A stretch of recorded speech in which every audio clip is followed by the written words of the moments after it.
நண்பர்களே, இன்று சிவபெருமான் பற்றிய பழவூர் சிவன் கோவில். இந்த வீடியோ உங்கள் வாழ்க்கையில் நிஜமான மாற்றத்தை கொண்டு வரும். பலர் சிவபெருமான் அருளை பெற விரும்புகிறார்கள், ஆனால் சரியான வழிபாட்டு முறை தெரியாமல் கவலைப்படுகிறார்கள். இன்று அந்த குழப்பம் நீங்கும். பழங்கால தமிழ்நாட்டு கோவில்களில் சிவபெருமான் பக்தர்கள் கடைபிடித்து ஒரு மறைபொருள் இருக்கிறது. அது வெறும் சடங்கு அல்ல, உங்கள் மனம், உடல், குடும்பம் அனைத்துக்கும் நேரடி தொடர்பு உடையது. மதுரை மீனாட்சி அம்மன், பழனி, திருச்செந்தூர், சிதம்பரம் போன்ற புனித திருத்தலங்களில் இன்றும் அதே முறை பின்பற்றப்படுகிறது. அந்த மரபை புரிந்து கொண்டு செய்தால் பலன் தவிர்க்க முடியாது. முதல் படி, காலை 5 முதல் 6 மணிக்குள் குளித்து தூய ஆடை அணிந்து மனதை அமைதிப்படுத்துங்கள். சிவபெருமான் திருநாமத்தை மனதில் வைத்து 11 முறை சொல்லுங்கள். இரண்டாவது படி, விளக்கு ஏற்றி புத்தம்புதிய மலர்கள், தேங்காய் அல்லது பழம் படைத்து வழிபடுங்கள். பக்தியும் நேர்மையும் தான் முக்கியம், விலையுயர்ந்த பொருட்கள் அல்ல. மூன்றாவது படி, பழவூர் சிவன் கோவில் தொடர்பான குறிப்பிட்ட மந்திரத்தை தினமும் 27, 54 அல்லது 108 முறை சொல்லுங்கள். 21 நாட்கள் தொடர்ந்து செய்தால் மன தெளிவு கிடைக்கும்.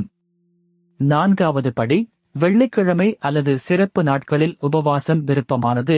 ஆனால் சாத்விக உணவு, பொய்யற்ற வார்த்தைகள், கோபமின்மை ஆகியவை மிக முக்கியம். சிவபெருமான் அருள் கூச்சமுள்ளவர்களுக்கும் நிச்சயமாக கிடைக்கும்.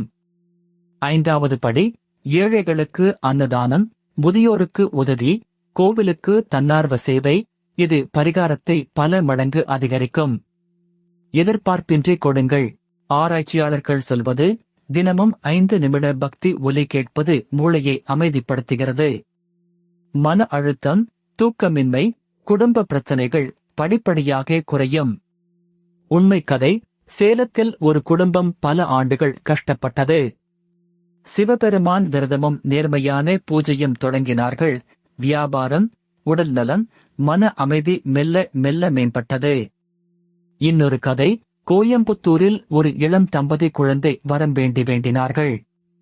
கோவில் மரபை பின்பற்றி கைமாறு எதிர்பாராத சேவை செய்தார்கள். மாதங்களுக்குப் பிறகு அவர்கள் மனதில் ஆழமான அமைதியும் புதிய நம்பிக்கையும் தோன்றியது. தவறான நம்பிக்கை மற்றும் உண்மை, அர்ச்சகர்கள் மட்டுமே சரியாக வழிபட முடியும் என்பது தவறு. இதயத்தில் இருந்து வரும் பக்தி போதுமானது, முறை நேர்மையாக இருந்தால் போதும். மற்றொரு தவறான நம்பிக்கை, ஒரு தவறு எல்லாவற்றையும் பாழாக்கிவிடும் என்பது தவறு. சிவபெருமான் கருணை கடவுள். தாழ்மையுடன் மீண்டும் தொடங்குங்கள், அருள் தொடரும். இன்றைய செயல் திட்டம், இன்று இரவு தூக்கத்துக்கு முன் 5 நிமிடம் சிவபெருமான் திருநாமம். நாளை காலை விளக்கு ஏற்றுங்கள். இந்த வாரம் ஒரு கோவில் வருகை அல்லது வீட்டு பூஜை அறை சுத்தம். பக்தர்கள் சொல்லும் பலன்கள், தைரியம், மன தெளிவு, கடன் தீர்வு, திருமண நல்லிணக்கம், வேலை வாய்ப்புகள், உடல்நல நிலைப்பாடு. நேரம் ஒவ்வொருவருக்கும் மாறுபடும், பொறுமையுடன் நம்பிக்கை வையுங்கள். தடைகளுக்கான பரிகாரம், சனிக்கிழமை எண்ணெய் விளக்கு ஏற்றுங்கள். அம்மன் அல்லது முருகன் கோவிலில் கருப்பு வஸ்திரம் படையுங்கள். 108 முறை வேகத்தை விட கவனத்துடன் உச்சரியுங்கள். குடும்பத்தில் குழந்தைகள், எளிய சுலோகங்கள் கற்றுக் கொடுங்கள். திருவிழா நாட்களில் அழைத்துச் செல்லுங்கள், மதிப்புகள் அடுத்த தலைமுறைக்கு சென்றடையும். கலாச்சாரம் வீட்டு பழக்கத்தில்தான் உயிர் வாழ்கிறது. அலுவலகத்தில் பணிபுரிவோருக்கு 2 நிமிட இடைவேளை பிரார்த்தனையும் பலன் தரும். சிவபெருமான் நேரத்தை அல்ல, நோக்கத்தை பார்க்கிறார்.